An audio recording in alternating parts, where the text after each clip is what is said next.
Salam, selamat pagi. Hari ini, Jumat 3 April tahun 2026. Bacaan Alkitab terdapat pada Yohanes pasal 19 ayat 16-30, dan yang kedua, Yesaya pasal 52 ayat 13-15, dilanjutkan pasal 53 ayat 1-12, dan yang ketiga, Yohanes pasal 19 ayat 16b-30. Ayat Nats terdapat pada Mazmur pasal 5 ayat 11-12 berbunyi, malaikat sekeliling takhta, makhluk-makhluk dan tua-tua itu, jumlah mereka berlaksa-laksa dan beribu-ribu laksa. Katanya dengan suara nyaring, anak domba yang disembelih itu layak untuk menerima kuasa, dan kekayaan, dan hikmat, dan kekuatan dan hormat, dan kemuliaan, dan puji-pujian. Dan yang kedua, Wahyu 26 ayat 27-28 berbunyi, Ia atau Yesus mengambil cawan, mengucap syukur lalu memberikannya kepada mereka dan berkata, minumlah, kamu semua dari cawan ini, sebab inilah darahku, darah perjanjian, yang ditumpahkan bagi banyak orang untuk pengampunan dosa. Renungan berjudul, Kasih yang Terpaku.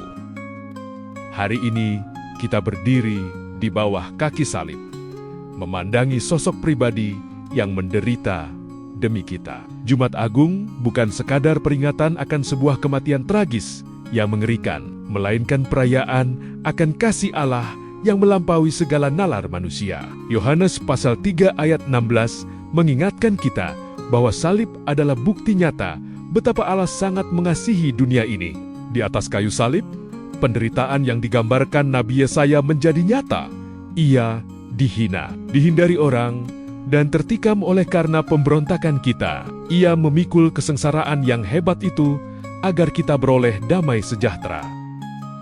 Anak domba yang disembelih itu layak, seru para malaikat dalam Wahyu pasal 5 ayat ke-12, kelayakannya bukan karena takhta duniawi, melainkan karena ketaatannya menyerahkan nyawa sebagai tebusan bagi dosa manusia. Di GKPB, kita menghayati pengorbanan ini secara mendalam melalui sakramen perjamuan kudus. Saat kita memakan roti dan meminum anggur, kita sedang mengenang tubuh yang terpecah dan darah yang tercurah bagi pengampunan kita. Inilah tanda perjanjian baru yang mempersatukan kita dengan Kristus dalam kasih yang abadi. Perjamuan ini bukan sekadar ritual rutin, melainkan pengakuan iman bahwa hidup kita sepenuhnya bergantung pada anugerah-Nya yang menyelamatkan.